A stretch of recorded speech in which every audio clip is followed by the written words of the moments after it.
everyone. Welcome to the Gallop Out. I'm your host, Ryan Anderson, as usual. Jackson Muniz, my normal co-host, will be joining us. He's just having some tech delays, but we're going to be going over Jim Dandy Day. It's late pick 5 at Saratoga. And speaking of my wonderful co-host, Jackson Muniz, he is here now. Jackson, what's going on? You got a new background going on. Got a new background, got new Wi-Fi. We're testing things out today. Hopefully everything goes well. Fingers crossed. All right, good. No better place to do a trial run than on a live show. So we'll figure out if the Wi-Fi works. It seems quieter. You're not in a car. We don't have a stray cat on your hood. So, things are looking up for the day. I was just saying that we're going over the late pick 5 for Saturday, Jim Dandy Day. Obviously, Sovereignty, Baeza, and some other very good 3-year-olds will all be matching up in that 5-horse field. That's going to be the middle leg of this late pick 5. But joining us to talk about this sequence is a guest, Jackson, that you and I love. Has to be one of the best voices in all of racing, just because of the uniqueness of his voice and the way he calls these races. He's also a pretty good handicapper. If you followed him during Churchill Downs via Twin Spires, you saw that he had quite the meet in terms of winners, winning pick 5 tickets. He was a winner through and through. It's Tony Calo. Tony, welcome back. All right, guys. How you doing? Doing great. Always good to hear your voice. I asked you a little bit about this on the pre-show, but how is the season going at Ellis so far? You guys have your big weekend for Kentucky Downs Prep coming up in just a couple weeks. Yeah, looking forward to that. 7 nice stakes races, some graded action, the pucker up. That's going to be a good one for 3-year-old fillies. The nominations are already out on Equibase. If you go to Horseman and scroll on down to nominations, you can see all that. So looking forward to that. We just need the weather to cooperate. We're off to a little bit of a rough start with. We only were able to run 1 turf race this past weekend. I know we all want turf racing. We want big fields, and we want those turf races. So hopefully we can get some good weather. Not sure. It looks like a little rain again Saturday and Sunday. I guess we'll sacrifice for the big weekend here in 2 weeks. So we definitely need some good weather for that. That's right. I'm hoping the weather holds off. Obviously, Jackson, you and I are in Southern California. We're a little bit spoiled as we almost yearn for the rain more times than we're sad to see it. We almost need it out here. So I wasn't going to let you guys outdo me, so I got my nice Hawaiian shirt on today for Delmar and all that. And hey, Jackson, a big shout out to you. I saw you were on the leaderboard a lot in those Twin Spires tournaments. Like your strategy, playing that big double, and then you just sit there and make those little $2 show bets. And it was so funny because monkey see, monkey do. I saw so many other competitors thereafter following in your footsteps with that strategy. Yeah, I've been doing okay with those. I had a shot this morning. I was in the lead, then I got passed, and then I had to try to retake the lead and got blown up, unfortunately. But that's how it goes. When I enter those things, I'm in it to win it. Like I'm not trying to get second, I'm not trying to get third. I'm standing it. So I'm going to lose a lot. You had a good stretch there. I noticed. All of a sudden, Joe was talking about the leaderboard. I'm like, hey, wait a minute. That's my guy, man. So very happy for you. Appreciate you, man. Thank you. Love to see that. What a shout out to Jackson. All right, before we dive on into this late pick 5 sequence, Tony, I want to get your thoughts. Obviously, we have some big 3-year-olds coming up in the Jim Dandy. Last weekend, we just saw Journalism winning the Grade 1 Haskell. That's his 3rd Grade 1 of the year. Sovereignty is going to be pointing towards his 3rd of the year after this Jim Dandy going into the Traverse Stakes. Excuse me. What do you make of this 3-year-old crop? The boys seem very strong, and the top 2 seem very, very consistent. The top 2 are absolutely incredible. I mean, you could go back and say Sunday Silence, Easy Go, or Affirmed Alidar. I mean, there's all sorts of eras that you can compare them with. Journalism, I mean, I'm a big Sovereignty fan. He was my horse going into the Derby. I had a tweet like in early March, I believe it was, when Journalism won the San Felipe perhaps, and Sovereignty won the Fountain of Youth, I think it was. I was like, okay, we've seen the Derby winner. I just don't know who it is. I stuck to my guns the whole spring. You've got to give Journalism all the props in the world. I mean, to run in every Triple Crown race, then come back after flying to California, come back for the Haskell. I'd love to see them keep him at Del Mar, run in the Pacific Classic, the Breeders' Cups at Del Mar, and then be ready to go for that to try to turn the tables. I think it would be a tough for him to have to ship back to California and then come back for the Travers, but that's just my opinion. But he's an awesome horse. I love them both. Yeah, I know nothing is confirmed yet, but I know he did get safely back to Del Mar. I believe it was late last night. and he's there. And I think all plans are that he's going to spend the summer here, meaning that his next start should be the Pacific Classic, obviously assuming he is doing well, training well up to it. And yeah, I'm with you. I think it makes a lot of sense. You're going the classic distance of 1.25 miles. You're facing Olders, and you're on the track getting a spin over things where the Breeders' Cup is going to be. It makes all the sense in the world, and no travel. And he has danced every dance already. You don't need to rack up any more frequent flyer miles. Just pack it in, stay home for the summer. He broke his maiden here last summer, I believe. In a field where, Jackson, our buddy Rank was favored over Journalism in there. Ricky Gonzalez was aboard Journalism, got the job done. That came back to be a very productive field. But to see Journalism, still continue things on, I'm excited to hopefully be able to see him this August in the Pacific Classic. That's going to be really special, without a doubt. All right. We'll keep things moving forward. Well, I'm sure we'll talk plenty about Sovereignty, plenty about Baeza. What were your thoughts on this sequence before we dive into it, Tony? Yeah, I liked it. I'm glad that you guys had me on here. Probably I wouldn't have really given it a lot of attention, and now I guess I'm going to be obligated to commit some dollars to it. So thank you very much. There we go. We like to hear that. We'll start off with race number 8. I threw Jackson and mine's picks up on the screen. I went 9-7-8. Jackson went 7-4-2. We're going 6 furlongs for state bred, 3-year-old and upward allowance company, non-winners of one other than. Again, I went 9-7-8. Jackson 7-4-2. Tony, I'll start with you. How did you see this race? Jackson and I both gave some love to the 7. Who caught your eye in here? That's my number 1 pick, Bustin' Away. He's a 6-time winner. He's done nothing wrong. And he already has a win at Saratoga, graduating at first asking. I love the connections. I know both those guys very, very well. And when I saw the 10-1 on the morning line, I got even more excited. Chris Engelhardt has an intriguing horse coming in from Finger Lakes. But what you should know, fans, is that was a non-winners of 2 lifetime. This horse, the 7 horse, is doing it against non-winners of 2 conditions. He's already gone through a bunch of his conditions. And at 10-1, he can sit a nice trip. He's my number 1 pick. I hope we get close to that price. I hope so too. Jackson, do you think we'll get 10-1? I mean, the connections are more popular out of town than they are at Saratoga and at these main Nairis tracks. So what do you think the price will get on the 7 Bustin' Away, a horse that we all have some love for? Jackson? All right.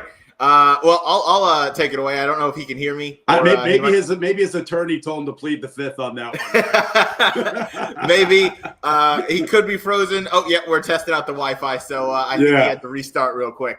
I'll answer for him, Ryan. I don't think we'll get 10-1. I think he'll probably be closer to half of that price. I think the fans are going to recognize he already won over the surface at first asking. He's already come to New York and run big before, and he just loves to win races. 6 for 9. He's very tactical. He seems like he can get a beautiful trip staying close and finishing with plenty of interest. I agree, and he's that typical Bustin' Stones influence. It's very game, hates losing. You see a lot of these New York breds are really winning types. This is certainly no exception. I know a lot of his wins have come on the front end, but he has shown the ability to pass some horses. And going 6 furlongs, he doesn't have to come from too far off of it, which I like at Saratoga. It obviously typically favors a little bit of speed, but Kibrakoa should be able to sit, length or 2 off. There seems to be a lot of pace in here. I don't know if you agree with that, Tony. I do. As I mentioned, that other Finger Lakes horse coming in, Blamaker, that horse looks like he wants to go pretty quick. Roofer is another one that looks like he has a lot of early zip to him. There's others. Jeremiah's horse, Sir Cartwright, he wants to be somewhat forward. So I think it's a good opportunity for him to take advantage of an outside post, sit a good trip, and come with a good run. No doubt. I chose a similar horse on top for one that I think could come from a little bit off the pace, and that's the number 9, Kenny B. Probably going to be coming from around the same place as the number 7 Bustin' Away. But Jose Ortiz has been having such a strong start to the meet. He's had his horses in all the right positions. And Dave Duggan, also very familiar name up at this circuit. And he's been firing with some good horses so far to start this meet. So I wanted to give the 9 Kenny B a try. I don't see any horse being a super heavy favorite in here. Maybe 5-2 around that range. Jackson, what are your thoughts now that you're back with us? His boy. Well, as far as Kenny B, I feel like he's a little too short for me. Am I good? Yeah, you're good. Sorry, you're good.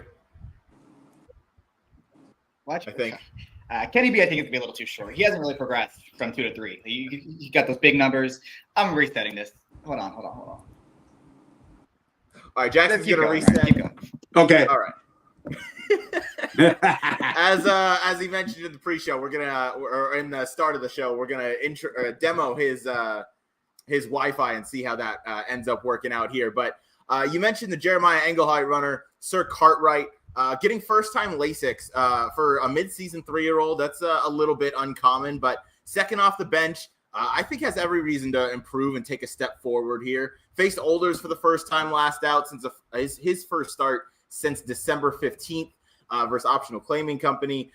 This runner showed some talent in his late 2-year-old season, and definitely improved. And, the more starts he kind of got under his belt, I think Sir Cartwright can take a step forward. 8-1 is a good price, at least in my eyes, just because this is another one that's kind of going to be forward. But I do like the sprint influence top and bottom with being by McClain's music,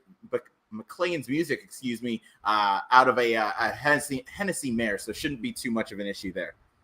Yeah, plus he needed that last start, obviously, coming back after a lengthy layoff. That was 6.5 furlongs as well, so I have a little bit of foundation in him. He's definitely one of the contenders. I know you've only asked me for 3 horses, but I think this race might require more coverage. Definitely. Was there another horse that caught your eye? The 3 horse a little bit. Vakinda, I like. That horse I think has the ability to sit kind of an inside stalking trip. Maybe he'll be a little further off. He's one that could try to hopefully benefit from a pace meltdown. Another thing, when these horses are away for quite some time, I try to match up their work tabs. And this horse seems like he's been on a pretty good work tab since he went to the bench. I find that always good. I like it when they regroup. He had a bunch of races. It's going to be a lot fresher for this one. And if you look at his odds pretty consistently, with the exception of the debut run, he usually takes a lot of money. That's another thing I like. It seems like people respect this horse. I think he's one of the contenders for sure. Yeah, I certainly think so. I mean, this race seems to set up perfectly for Vakinda. The pace, the post draw is favorable, and George Weaver has been on fire to start this meet. Jackson, if you're back with us, neither of us have Vakinda in our top 3. I feel like every other show that we've done covering a NYRA racetrack, including Aqueduct, we've talked about Vakinda. What are your thoughts on this runner? And is the fact that he's off both of our tickets means we just got him into the winner's circle? Usually, that's just how it works. Look, for me, he's going to get a good trip in here. There's a lot of speed. He's going to get the right trip. He just takes a lot of money for a horse that likes to settle for minor work.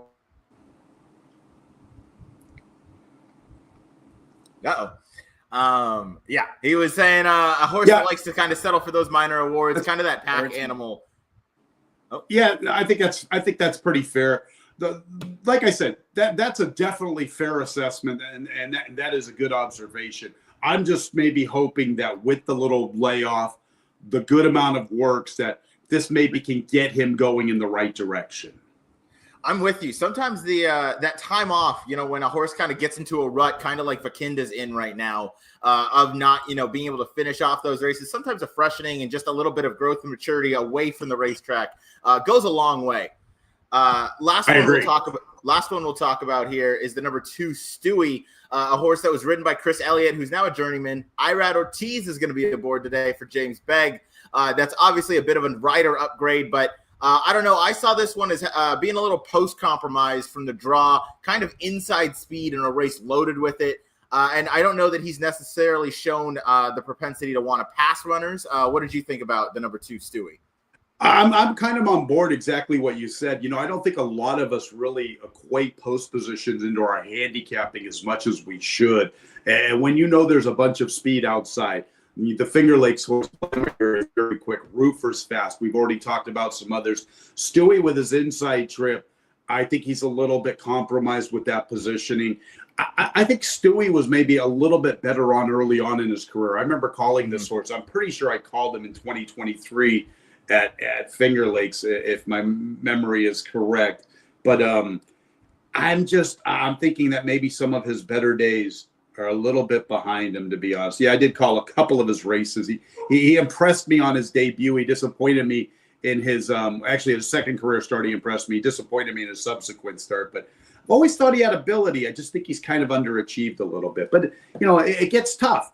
The New York bred, that first condition, they run for so much money. You get some nice racehorses, that's for sure. You really do. You get some really nice, some really quality horses. And yeah, you mentioned it. That first level allowance is one of the hardest to get through because you have so many horses that are right in that same category that are all knocking heads against each other.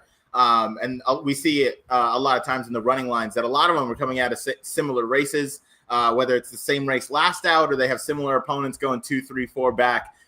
They just keep knocking heads, and they take turns of whose day it is. So sometimes that leads me to want to take the fresh face, and that's kind of how I ended up liking the number 7 busting away as well as the 9 Kenny B.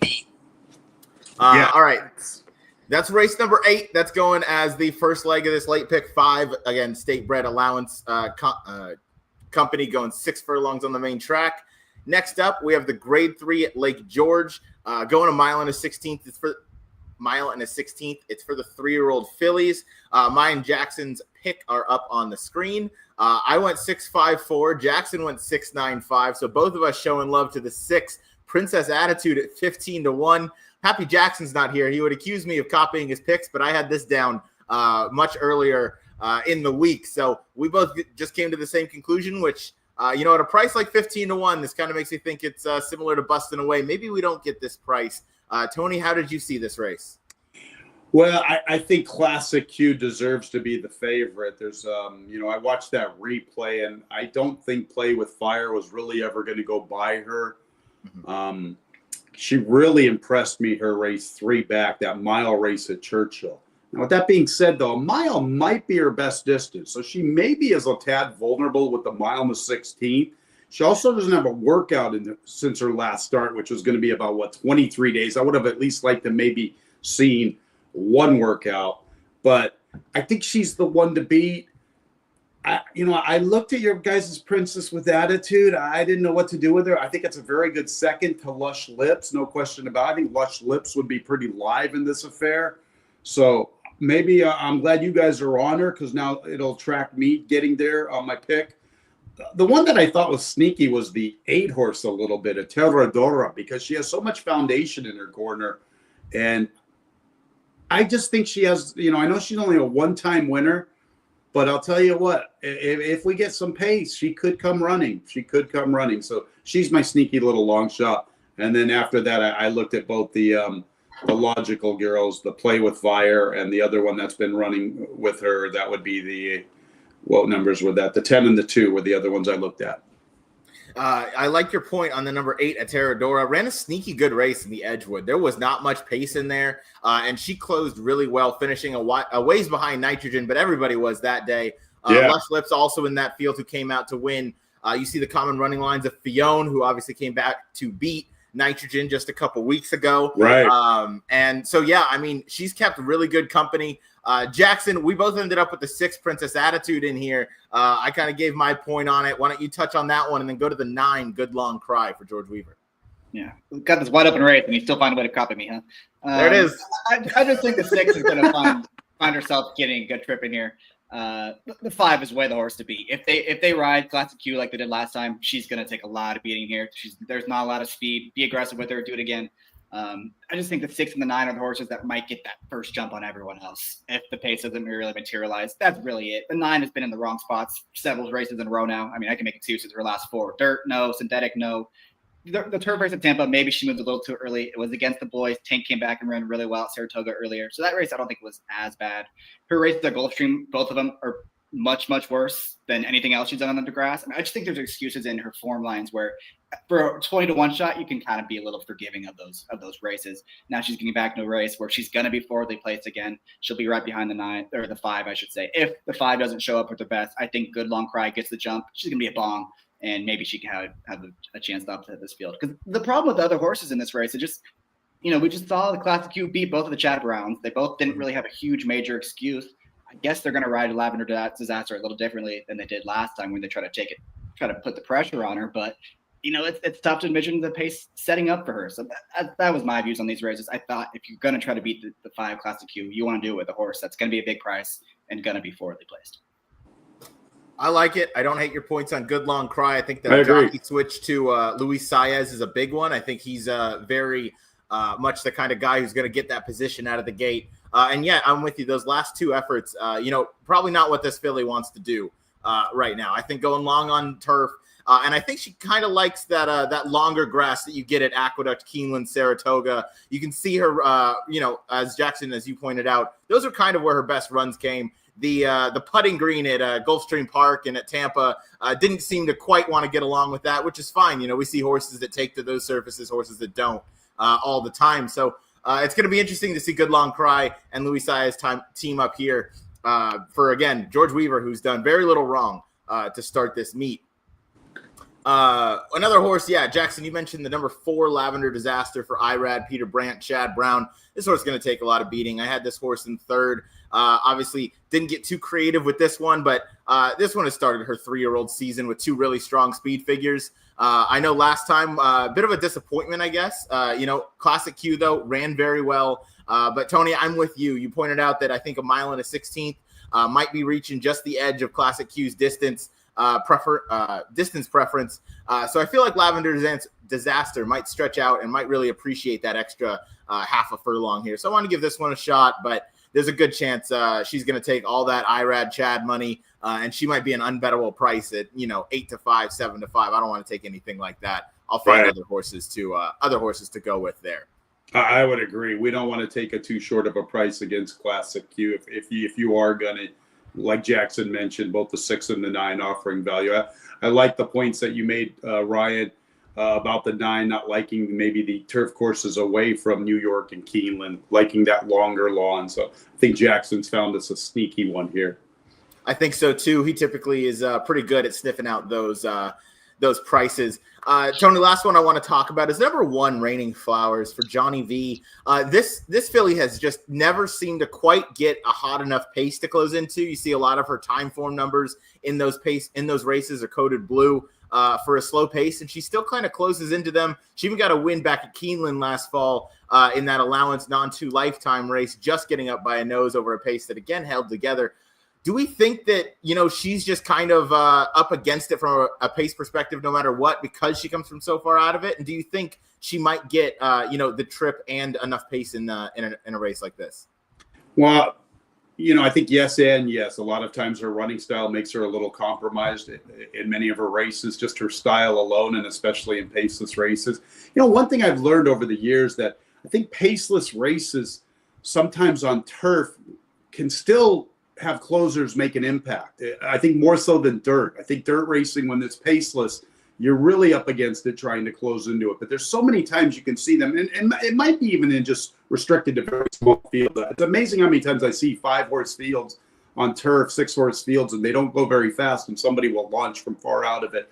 The one thing about her, I'll say, is this is her 3rd start in the cycle, and I know it's kind of weak to say that, but it's amazing how many times I see horses run so good on their 3rd start in their form cycle after layoffs. She's also run very well at Saratoga in both career efforts. So, and there she is winning at Keeneland into some soft paces as well. Little intriguing, if we can get away from Classic Q, because I think she's going to be a pretty short price favorite. She might be 2 to 1 on the morning line. I'm anticipating closer to 4 to 5 or even money, someone in that ballpark, at least judging by what I'm seeing on paper, and she's already defeated some of these girls. So if we can beat her, we're off and running, because we're going to need value. If Sovereignty wins, we need to create value somewhere along the lines with this ticket. I completely agree. I'm going to have to try and play against Classic Q here just because, again, going to get over bet in this spot. And the pace at Saratoga, at least on the turf courses recently, it's kind of switched up from that earlier speed bias that we saw. And now it looks to be playing much more fair. You look like the best place to be is kind of 1, 2, 3 lengths off of it as you turn from home, because that stretch is deceptively long. And some of those horses do get tired coming down the lane. So one more time to recap race number 9. I went 6-5-4, Jackson 6-9-5. And Tony, please remind me who you liked in this one. I think I ended up with 5, 8, 10, but I'm intrigued by some of Jackson. I'm intrigued by the 9 horse that Jackson's mentioned. That's a sneaky long shot I like. Definitely a sneaky one. I'm going to certainly include Copy that and one on my cap. tickets. That's all we do is that we come on here and we just copy it, Jackson. I know. It's an easy way to make a living. I'll tell you what. It is. Some days. Most days. There we go. We'll move on to race number 10. Of course, our feature on this Saturday Saratoga program. It's the Grade 2 Jim Dandy Stakes, going a mile and an eighth. 3-year-old boys, 5-horse field, but you have 5 very nice horses coming along here. We'll just go from the rail out, and we'll just talk about all 5 of these animals because they are all very talented in their own right. We'll start with the rail for Baeza. Jackson, I'll let you kick us off. We haven't heard much of you today, but your Wi-Fi seems to be working. You seem to be crystal clear now. How did you view Baeza in this race? I had to switch rooms, so hopefully that does the trick. I don't know. I'm getting a little. I feel like we've been waiting on this horse to take that jump forward, right? Sandy Derby, he had that good a trip, just got run down by Drizzle. Great. He was like the hype horse. He's going to take a step forward. Then he ran the Derby, had a rough trip, and still ran pretty well in that spot. And then it's like, okay, here's the Belmont. He's going to get a good trip. He's going to take that leap forward. And the Belmont was kind of his worst race yet. He was just never really involved. Didn't really do a whole lot of running. I know he got it for 3rd, but I mean, he was well beaten by the top 2 in that spot. He wasn't really close to beating Sovereignty or Journalism. And now he finds himself in another race that doesn't have a whole lot of pace. And just for him versus Sovereignty specifically, the scary thing about Sovereignty was he was so much more tactical in the Belmont than we've ever seen him before. And that was kind of the advantage Baeza had over Journalism, was his tactical ability. And if that advantage is gone now too, then I mean, he's going to have a tough time turning the tables on him, I think. And he's going to be the second choice in here, right? Like, he's going to be bet pretty big. I don't disagree with that. Tony, there's a noticeable jockey switch that went on here where Hector Barrios is leaving Del Mar, going to fly out there. He has a few mounts Saturday at Saratoga, namely is going to be the number 1 Baeza, of course. He is reunited after the Santa Anita Derby second place finish, broke his maiden aboard Baeza at Santa Anita earlier this year. What do you make of the jockey switch, and do you think that might, Hector might just have Baeza place maybe a little bit more forward in this race? Well, I'm pretty sure Flavian's going to Del Mar to ride Nisos, so yes. Okay, so we all probably agree it would have been his mount. But I do like Hector getting back on this, and as you just mentioned, he maybe has the ability to get him a little more forward. I think that's what he's going to need. Because if you think you're going to outfinish Sovereignty behind him and running him down, I don't think that's going to happen. So you need to be in front of him and hope you can fend him off, and that's a tall task as well. But I agree with everything Jackson said. He was the horse that we all wanted to see go forward. Ran a big Santa Anita Derby race, and I thought his Kentucky Derby race was absolutely awesome. Yeah. Especially how young and inexperienced is. There's a horse with only a maiden victory. For him to run like that, and he was the one that maybe even had the best stride at the wire. It was pretty awesome. Mm-hmm. I thought the Belmont was a complete regression. I don't know what happened. Very disappointing effort. Flies back to California. He's got some nice works. I'm not going to pick him. I've got him second, obviously, because someone's got to run second. But yeah, I'm not going to pick him to beat Sovereignty. I just I can't do it. So. No, I can't either. He just hasn't shown that kind of progression that he still has the best yet to come, so to speak. I'm hoping Hector at least shows a little bit more speed. Yeah. To your point, you're not going to outkick Sovereignty. Your best hope is to get in front of him and hope that he doesn't run you down. But Journalism has done that, and he's in his last 2 versus Sovereignty, and Sovereignty's went and caught him with relative ease, all things considered. But Baeza, I think, is a horse that I'll give this horse, through this race and then the Travers. And if we still haven't seen a progression, it's maybe, he's just kind of that second, third cut of these 3-year-old males, because I still think he is better than, the rest of the bunch, so to speak. Second horse we'll talk about is the number 2 Sandman. Tony, I'll keep it with you. This one got the dream pace set up in the Arkansas Derby. Gonna get blinkers on here, which I think is a little bit interesting. Has had some time off from the Preakness. What do you make of the number 2 Sandman?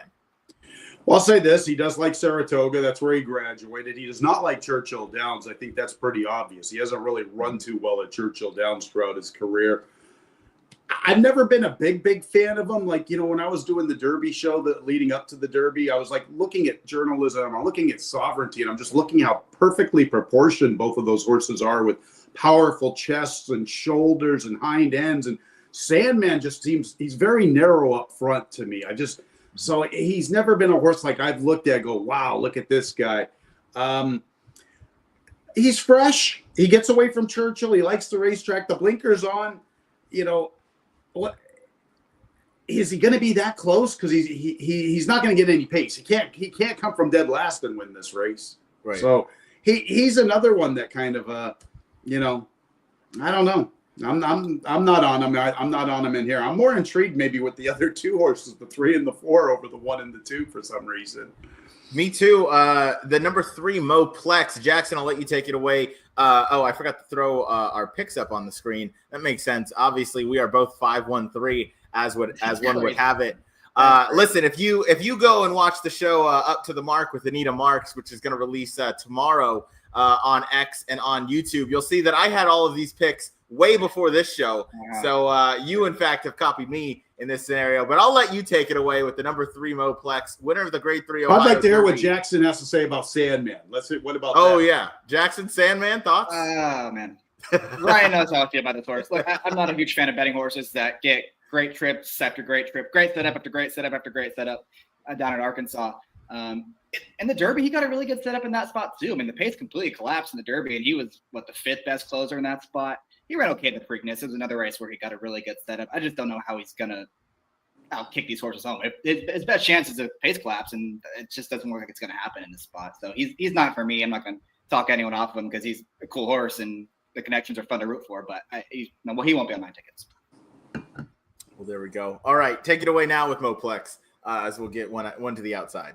Well, he's the speed, right? I mean, there's 4 horses that want to come from way out of it, and there's 1 horse that wants to go forward. So I guess he's interesting in that regard. He kind of proved me wrong last time in the Ohio Derby. I don't know where that came from, but he ran well in there. It wasn't like it was a fluky thing or anything. He ran well. The number came back strong. That was his first time going 2 turns, and if he can build off of that one, he can be competitive in here for second place, I think. So if you're playing like some kind of an exacta and trying to get Baeza out of there, then maybe you go 5-3.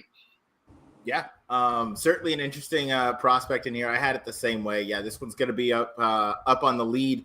Just hoping, he can hang on for a second would be great. But I feel like Baeza is still, even though he may have, maybe plateaued a little bit, I still think he's kind of, a cut above Moplex, at least at this distance.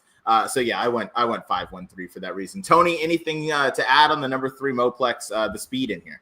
No, I'll say this. He runs a good 3rd in the Champagne, so the class was kind of there, even though he's a New York bred early on in his career. He does have a pace advantage in this spot. He enters this one on a very positive note. He's never been better.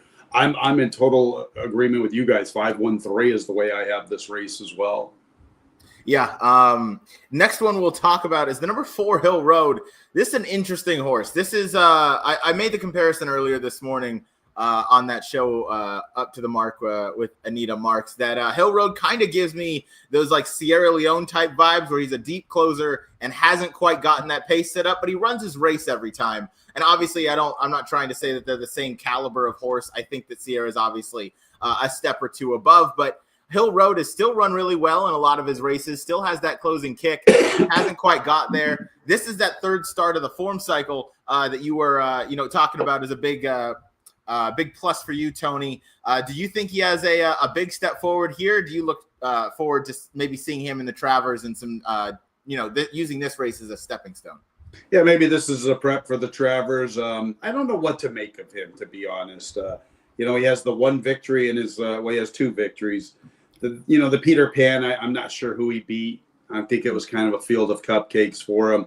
He does have better spacing today. He kind of had to come back quick going into the Belmont off that Peter Pan race, so he had every right to regress. I just think he's a notch below these, and his running style also from off the pace. The 3 is a little more interesting, at least because of the pace edge. So I've got a buddy of mine that's a big fan of this horse because he loves Lemon Drop Kids, but I've never really this guy's just kind of always kind of been a little bit on behind for me. Yeah, I agree. It doesn't look like it's going to be is his day this time. maybe that'll come a little ways down the road. Jackson, any thoughts on the number 4 Hill Road? I agree with what you said. I think down the line, he's a good horse. He's really up against it today, given the way the pace is going to shake up. So I think if he ever finds himself in a race with a lot of speed going 2 turns, which he really hasn't yet, I think he'll be dangerous. He's paired up with fire tops basically too. So I just don't think today's exactly. That's a Jackson favorite angle right there. If I've ever heard one of those paired up buyer tops. Last one we'll talk about is, of course, your deserved 2-5 morning line favorite, Godolphin Belmont, Junior Alvarado. He's the Derby winner, the Belmont winner in convincing fashion. He keeps getting better, it seems. Tony, do you think we've seen his peak yet? Do you think he's going to keep improving off that 109, whether it's in this race or in the Travers? But he kind of looks like that horse, at least to me, where, Belmont has circled these dates on the calendar, but the Fountain of Youth, we know he wasn't cranked up, and that's kind of where he showed his desire to want to win these races, where first off the bench, going a mile and a 16th on that short stretch at Gulfstream Park, he still got the job done somehow. This horse keeps getting better, and I think this is clearly your leading 3-year-old as it stands right now. Yeah, without a doubt. I have him. I think we all have him. He's the one. He's number 1. He deserves it. I saw him win the Street Sense at Churchill, and wasn't that overwhelmed with him that particular day. Now, I've gone back and watched that replay many times, wondering why he didn't awe me that day. Well, after I watched the replay, I'm like, okay, yeah, he awed me. He really awed me in the Fountain of Youth. For him, I thought that was the most impressive prep out of all the 3-year-old preps. The way he just leveled off in that final furlong to go get River Thames on a speed-favoring racetrack on a shorter distance, covering that ground. I didn't hold it against him when he lost the Florida Derby. Jackson mentioned something that last time out was just absolutely incredible for him to show that, to be that close and still unleash that kick. He went by journalism as if journalism was just standing. I ran a journalism race a few weeks earlier in the Preakness, but that was ultra impressive. I guess if there's a knock, it's Saratoga, right? Some of the greats have lost at Saratoga, and a 1.8 miles maybe is going to be a little short for him. Perhaps those could be the 2 knocks. Maybe. I'm not gonna push back at all against what you just said there, with this being the 1.8 mile distance, which I don't think is going to be his strongest, and I don't think it's any secret he's not going to be cranked up all the way. Right. I just think it's a matter of the field. I don't know that anybody that is cranked up could even touch a 102, which I think is what Sovereignty is probably going to run on Saturday, and it's going to be a jog in the park for him. I tried to get creative, tried to find a way to, how am I going to beat him, but I can't. So it's not creative. It's 2-5. Jackson, anything to add on Sovereignty here? I guess the other knock could be those last 2 races were by far his best 2 races. They did come on wet racetracks. I guess it's at least worth mentioning if you're trying to beat him. I don't know. Yeah. He's run perfectly fine on fast track before too, so that's not a huge knock. But if you were concerned about something, I think that could be it. Okay. Yeah. I think he's obviously very, very good. He's the best in the country at this point, and he's going to take some beating in here. Yeah, that's for sure. No, that's very good points. Those were wet racetracks. That's for sure. Yeah, no doubt at all. All right, the fact that he skipped the Preakness, he still is relatively fresh, because he skipped that Preakness. That's what's going to make him very difficult in this next 2 race span coming up. And the fact he's been at Saratoga basically since he left the Derby. So, talk about a horse that's acclimated and been training over that track for so long. He has such a big edge in this one and the Travers. Maybe when he gets to Del Mar in the fall, then we can even it out and we get the race that we all want to see, Exactly. In a perfect world, it'd be awesome to see if journalism could come and run down Sovereignty. That would be really breathtaking. Because I didn't think journalism was going to win the other day at the 8th pole, and then all of a sudden here he goes. So, but that's getting a little eager. Wait, we still got a couple more months for that. So no doubt. But it's tough not to get eager and to look ahead. Obviously this race, the Jim Dandy, is a stepping stone and a prep race, so to speak, for the Travers, even though it's a $500,000 grade 2 prep race. Right. It's funny to say that. One more 3-year-old I want to talk about before we move on to race number 11 here.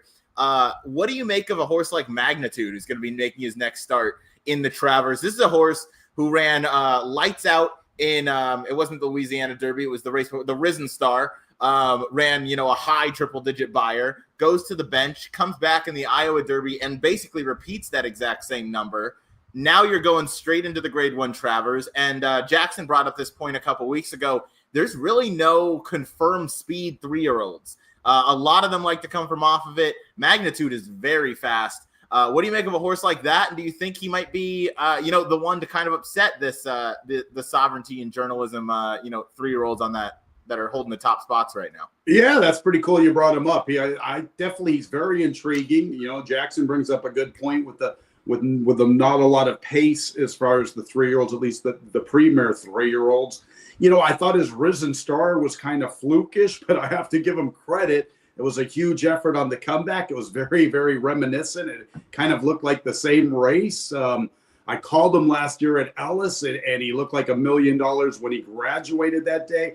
Now, he's intriguing. He definitely is, because he's going to be in front. He's going to be in front, and maybe he gets a paceless race, and he's tough to reel in. Obviously, if he can repeat either of those 2 last races, because those numbers had to come up big. He had to come up with some big buyers out of those 2 affairs. Correct. Jackson, I want to get your thoughts. Do you see a horse that can run with magnitude early in a race like the Travers? And do you think, it could be something where they let him go for a little bit too long, and, maybe some of these other top 3-year-olds have trouble catching him? I mean, it's a little early to know who's going to show up. I know Goal Oriented is probably going to be out there, as is Gosker, who are both very quick if they wanted to be. I think a lot of it will also depend on if journalism does end up going, because if journalism goes, that changes the whole race completely. Then I think those 2 are a little more worried about each other than Magnitude, and then maybe Magnitude gets things a little bit easier on the front end. It's going to depend on who shows up, obviously, but Magnitude is very, very intriguing 6 weeks out or whatever, or 5 weeks. No doubt. I'm very much looking forward to getting to the Travers later in the summer. Going to take every day and appreciate it, no doubt, because Saratoga and Del Mar are only here for so long, and we have an excellent race to look forward to in the Jim Dandy on Saturday. But we'll keep things moving. Going into race number 11, turf race. We're going a 1.16 for 3-year-old fillies, 3-year-old and upward fillies and mares. State bred again, 1.16 on the grass. I'll throw the picks up on the screen. I went 3-10-9. Jackson went 5-3 with the 1A. Tony, we'll get your thoughts on this one. Another competitive New York bred race. I ended up with the horse down towards the rail. Jackson went a couple off the rail with the number 5. How did you see this one? Well, the 5 and the 6 really caught my attention with that replay. I watched that replay, and the 5's the one that I won out of that replay. That horse, they're close in price, 8-1 and 6-1. So I'm going to use both of them. So the 9's the horse. The 9's been running against open competition. This is a state bred New York race, so the 9 has a little bit of an edge there. I like the fact that the 9 ran well with an equipment change, so I always look for that. The horse that beat her 2-back, Stellify, you guys should put her in your stable mail. She's a big, good-looking individual, and I think she's got a somewhat of a bright future. The one concern can be is sometimes the Churchill Downs turf course. I've seen it just the last couple of years, since I got here, and I saw it before. And the turf course has changed compared to 2 or 3 years ago, but sometimes horses like it and they don't go run very well. They don't repeat those numbers at other racetracks. But she has to be, the favorite, and she has to have an edge because she's running against open competition now and against state breds. Yeah, no doubt. And as you were explaining through your picks there, I was showing the replay here of that last race. Yeah. With the 4 Will of a Woman and the 5 Nona Lynn, who are going as the 5 and 6 in this one. To add to any sort of confusion there. But I did like what you said about the number 5, Will of a Woman, who was the 4 in that previous race. A little bit jammed up for room against the rail as they turned for home. Had to kind of switch out, had to switch past, while the 5 kind of got the clearest path of all, clearest trip. And she did end up finishing just slightly ahead. But for Will of a Woman to fight on like she did and to finally get some space to stretch her legs and kick for home, I think she showed a really nice turn of foot. So I'm with you. If I were to choose one of those I want out of here, it would be the 5, who I ended up picking in 4th. And on top of that, the 6 is going to take some of that Chad Brown money, I think. And could even be bet down lower than that. Tom Morley is often dismissed at a much larger price than he should be, especially with his turf runners in New York. I was somewhat surprised by the morning line, considering the 6 was a beaten favorite in a similar condition for her first start as a 3-year-old. How is she 6-1 on the morning line? I thought the morning line was a little odd here. I thought so too, and not knocking Mr. Aragon. No. Morning lines are tough. So, but I just call it out like I see it. I think her price will be a little lighter. I think the issue is you have 2 entries in here, and both halves of both entries are somewhat interesting. And when you're combining them together, they're going to take a good chunk of money there. And they're both on the also eligible list. So if they do end up scratching, I think you'll see a lot more money coming into them. Okay. Yeah.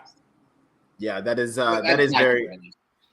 Yeah, that is very fair. I thought it was interesting, the morning line on the number 3 off script, a horse that has never stepped foot on grass, is 9-2 on the morning line, lower than the horses that we've just talked about. Obviously, you have Irad Ortiz, William Walden. His horses have been firing left and right. Just had Rhetorical blow the doors off of a field just a few days ago. And it looks like his next start is going to be at the Woodbine Mile, which is an ambitious leap. But off script is bred to like the turf, at least on the Dam side. Dam was a turf router. Second off the bench, off that sloppy track effort, certainly has every reason to improve. And trained by Chad Brown last year, oddly was dirt sprinting. You normally think of Chad, obviously, is if he likes a horse on turf, he typically gets him on there. So maybe that's some cause for pause, is that he didn't put a horse like this on turf. But Will Walden is a guy I'm kind of learning to trust what he does with his horses. He has really strong moves going dirt to turf, second off the layoff, and him and Irad Ortiz are 50% over the last year with a really nice ROI of above $3.30. So this is where I gave the nod to. Yeah, and I will say, I think, Ryan, you and I were texting about that card on June the 17th at Indy. It was a conveyor belt for the first 3 or 4 races. I mean, there was long shot after long shot in the lead that just kept winning. So maybe can be a little forgiving of that after last time when it seemed like it was very, very speed favoring during that race. Definitely. That's an excellent point as well. Way to remember the dates. I don't know if you have these marked down in some sort of notepad, but you know the dates of these. I bet her that day, and I remember like, oh, we're screwed because no one was doing anything, and she was dead last. So. Okay, well there you go. I guess that's how you remember. I do vaguely remember this horse. Tony, any other horses jump off the page to you that you want to discuss here? And then if not, Jackson, the 1A is another horse that you have on your list. Yeah, I'm done. I'm intrigued to hear what you guys have to say. Jackson, the 1A is going to have to draw into this one, but just one more. Very interesting. Horacio De Paz, Ricardo Santana. They've had a lot of success at Saratoga. What'd you make of this runner? Yeah, I mean, you have a lot of horses coming out of that race on June 29th. And honestly, just watching it back, I didn't really want anyone coming out of there. If I did want someone, I think it was her. I thought she ran the best race. She set the pace, and no one really else that's coming back here did much. And there's not a lot of speed in this race either. I think if she does draw in, she's probably going to be controlling speed once again. And maybe with that outside post, she'll be forgotten about a little bit. Now, again, having the other half of the entry kind of screws up the price, but maybe it's the other half that does scratch and she'll be a playable price. Nothing too crazy in here. I'm really all about the 5. I like the 5 quite a bit in here. Needed her last time. I thought she just needed to get out a little sooner. If she got out sooner, she was winning that race. She galloped out in front, and she's tactical enough in this field to get forward position again. And again, we just said there's not a lot of speed in here, so if she can get close with the pace, she should be tough in here. The 9 is way the horse to beat, though. I mean, it's a big step down from the open company races at Churchill down to this race in New York breds. She's also facing a lot of younger horses too. She's 4-year-old versus younger, so I think that is a big angle for her as well. She should be tough, but she's just going to be a short price for me, so going to try to beat her a little bit. Yeah, I share your opinions on the number 9. Obviously, I picked her in third. I can only pick a couple horses that I think could spring the upset on her. But you mentioned it, facing open, 4-year-old facing younger primarily in here. This is one that I think makes a lot of sense. You get Jack Sisterson, who sends up some live runners up to Saratoga every summer. Frankie Dettori is going to be on board, and he's had a good from a limited starter size during the Saratoga meet. He's 3 in the money, 2 seconds and a win from 4 starts or 4 mounts, I should say. So he's ridden pretty well up here at Saratoga. So there's a chance, but drawn out wide. And I feel like this is a horse that maybe is not showing the desire to finish off some of those races, but that last time form US figure came back really strong. So another race like that, is certainly going to be very dangerous versus this field for the number 9 Hello Beauty. Last one we'll talk about is a first-time starter, the number 10 Starship Pegasus. Michelle Nevin trains this runner. Javier Castellano is aboard, who's off to a little bit of a cold start to the meet. I like this runner because this one is a half to Spirit of St. Louis, who's obviously a very nice New York bred. And above that, he's a multiple grade 1 winner. He has turned into quite the horse in the older turf division that is kind of lacking some of that star power right now. So he is, I don't know, Jackson, I don't know if you'd agree, maybe the front runner in that division for the older turf males right now. I'm struggling to think of anybody else really that's in there. But either way, sorry? Spirit of St. Louis. Yeah. So outside of that, I mean, we'll see Johannes next week, so maybe he can come back real strong. I'm excited to see Johannes run again. It's been a little while, but to stick on Starship Pegasus, I know Michelle Nevin's not really strong at debuting these horses going a mile or more, and gets marooned out there in the 10 post. But I thought this one is going to have some ability. Clearly bred to be a good runner. Cost $200,000 for a New York bred. Is going to get Lasix for the debut. Just wanted to give this one a shot. 8-1 morning line, but the money will tell the tale as it often does in these maiden races in New York. Yeah, nice. I like quick half mile drills. As you mentioned, the Spirit of St. Louis blood, a little intriguing, that's for sure. 3 straight turf works leading in. I like the work pattern as well. So I'm 3-10-9 in the 11th race. Jackson is 5-3 with the 1A. We'll move on now to the nightcap at Saratoga. It's race number 12. It's a mile and a 16th. Open company, maiden $50,000 claimers, 3-year-olds and upward. Put the picks up on the screen. I went 10-7-3. Jackson went 4-7-10.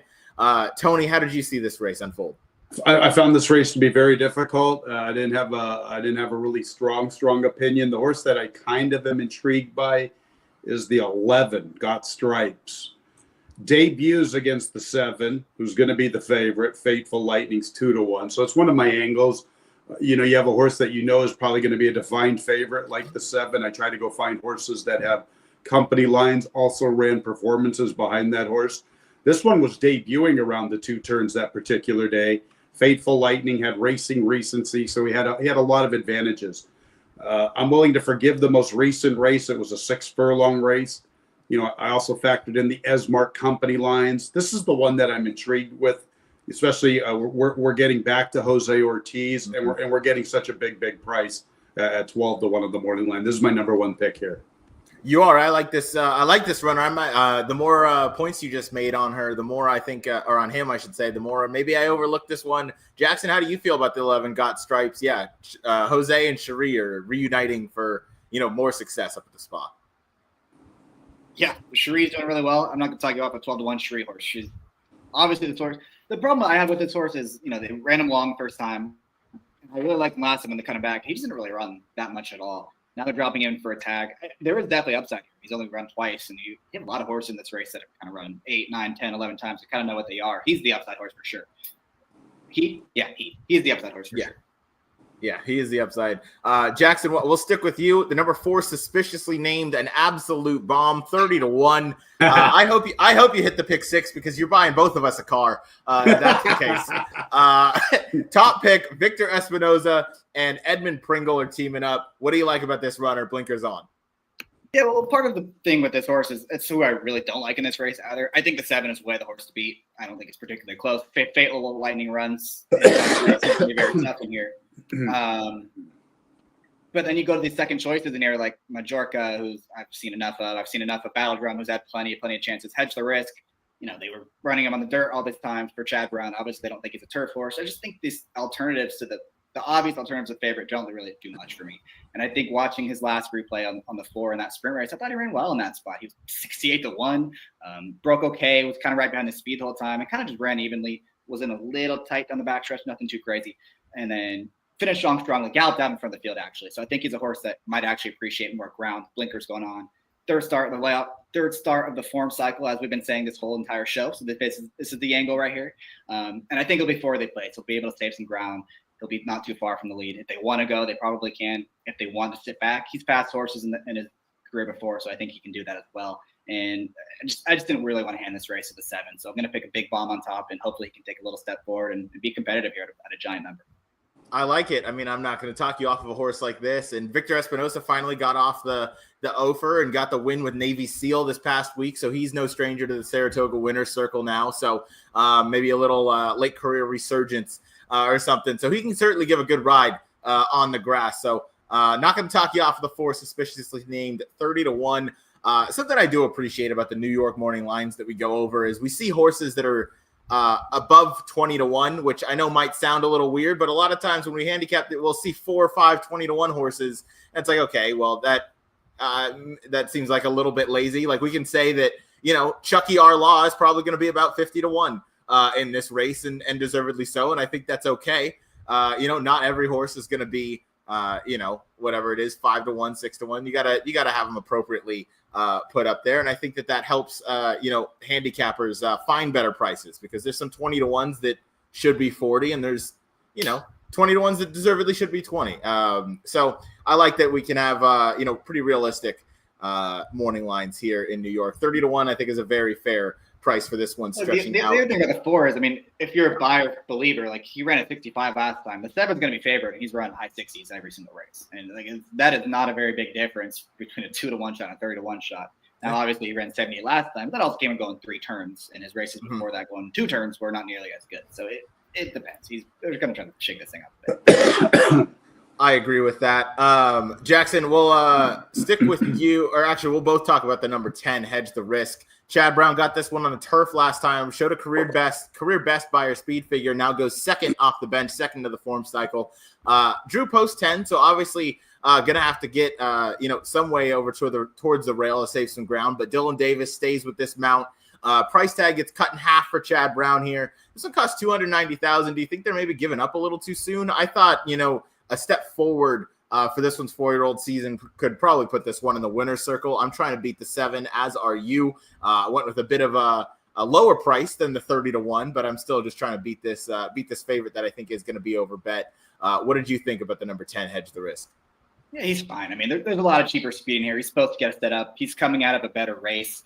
I thought you brought up a good point earlier about a Chad Brown horse. They waited a long time to get this horse on the grass. He had this summer as a 2-year-old, they didn't run him on the grass. Summer as a 3-year-old, they didn't run him on the grass. And then it feels a little like they're reaching a little bit. He's fine. I'm not overwhelmed by it. I'm not going to use him, but he can win. Yeah. Well, it's okay if you get this. If you get your 4 home at 30-1, dinner's on you. Last one we'll talk about is Tony. I want to hear your thoughts, if you have any, on the number 9 Battle Drum, who I'm hoping is going to take a bunch of money. I've seen all I need to see from this horse. Going to get blinkers on for the occasion, but this horse has shown absolutely zero desire to finish his races. All right, there you go. It's hard. Here's a horse 8 starts, and he has 4 runner-up efforts. So initially, when you're handicapping, and if you're lazy, you're going, okay, he has placings other horses don't. But there's no upside. He might even be better sprinting. He does have that one good race in Coldstream in February, going a mile, but other than that, I think his race 2 back is probably his best career race, so maybe shorter is even better for him. From a default factor, I had him like 4th or 5th, but I wasn't overwhelmed with him. He probably wasn't going to make my ticket. Mm-hmm. Same here, but even a horse like this who's kind of racking up those seconds, this is a perfect kind of horse to play some verticals, key this horse in those underneath spots, knowing that he is going to run speed figures that are kind of up to par with whatever the winner's going to run. He just might not finish off those races. So that's probably how I will use the number 9 Battle Drum, but I will not have him in the win slot. He's a horse that can beat me, and that'd be just okay. Just real quick, I want to get your guys' take on the 7, because just generally handicapping wise, what do you do with horses coming out of a race, 1 3/8 or 1.5 miles, and then they're cutting back all the way? What is this, a mile 16? What do you do with that? How do you approach that? Because it's very different pace wise. It's very, very different. I always say that I want him the second time back, because the pace, like you said, it's a different dynamic of a race. The pace is so slow in those longer races. So it's kind of like when a router turns back into a sprint. Sometimes I think he needs that one sprint just to get back to that type of flow. So Right. it's a very good point. A mile and 3/8 cutting back, 2-1. I mean, we kind of owe it to ourselves to go searching for value. What about the 12 horse? Any thoughts on this one? Second time blinkers was much better than the previous race, dropping in for 50, had the lead by 2 and couldn't seal the deal. This horse could be a lot tighter as well in this spot. Yeah, this one could certainly tighten up here. Lane Luzzy will certainly have this one probably forward, if not on the lead. Couple fast paces last 2 times out, especially last time. 22 flat, then 46-1, or I guess technically 46 flat. You're flying at that point. The fact that this horse held on to only lose by 3, and that you mentioned second time with the blinkers, maybe if they get this one to just relax a little bit, he might have something left for down the lane. Jackson, did you give this one any attention? Yeah, he ran well last time. That was really fast pace. He was in chase mode. He made the first move into the fast pace, and understandably got tired late. 15-1 in here. The issue I had is there was a lot of other speed in this race too. Like, it's not like he's going to be now he's at low speed again. There's a little bit too much speed for me in here. If someone scratches though, I would definitely upgrade him because he ran really, really well last time. I'll say this though, maybe he can settle down just a little bit. Third start with the blinkers, because he did make a lot of improvement from that. The first time he put the blinkers on. So if we could get another forward move, maybe he just relaxes a tad early. He wasn't on the lead. He was the one that kind of made that big move into that fast pace. That's never good. You're not really going to win a lot of races when you're the one making that first move into those fast paces. Maybe we can get him to just sit a little chilly early, and hopefully he can finish a little bit. I find him a little intriguing. And he's 15-1. It's not like he's 4-1 off of that. Yeah, he's exactly. 15-1. Yeah. I mean, you can find a way to work him in a ticket for sure. Yeah. Exactly. Jackson, you mentioned Mallorca is just a horse that you've seen a little too much of getting the blinkers on here, even though Joe Sharp can seemingly do no wrong at this meet. Well, he's coming out of that same race, and I thought the 12 ran way, way better than he did. I mean, Majorca got much better setup and didn't beat him, so at a much shorter price, I don't need him. That's very fair. Last horse that I thought was a little bit interesting. I had this one kind of farther down in the mix, but that's the number 6, Majestic Michael. Kendrick Carmouche, Amelia Green, who is obviously off to a really sharp start to her training career. This one's a first-time gelding, goes in for the tag, switches over dirt into turf. They've had trouble keeping this one consistently at the racetrack, but I thought being by Justify could certainly take to the grass. Kendrick is probably going to have this one a little more forward. But Jackson, the reason I couldn't pick this one any higher, and Tony, is just as you mentioned, Jackson, just maybe a little bit too much speed in here. Yeah, there's a lot of speed in here. He's also a 5-year-old making his first start in turf. Just, I don't know. Not for me, but I won't be shocked. I do think 8-1 is maybe a little too low on the morning line there. But to wrap things up, that's race number 12. Tony, any other horses that you wanted to talk about before we got out of here? No, I think we got it pretty much covered. I do too. That is race number 12. I went 10-7-3. Jackson 4-7-10. Tony, this was always a lot of fun having you on here, having you join us. Love hearing your voice down at Ellis Park. Remind us of the racing week again. Obviously, you guys race on Mondays. I love waking up on a Monday after a long weekend and having some action to just pay attention to. It's one of the dark days at Del Mar, so that's kind of my nice little Mondays or Saturdays now. So that's my nice little weekend activity.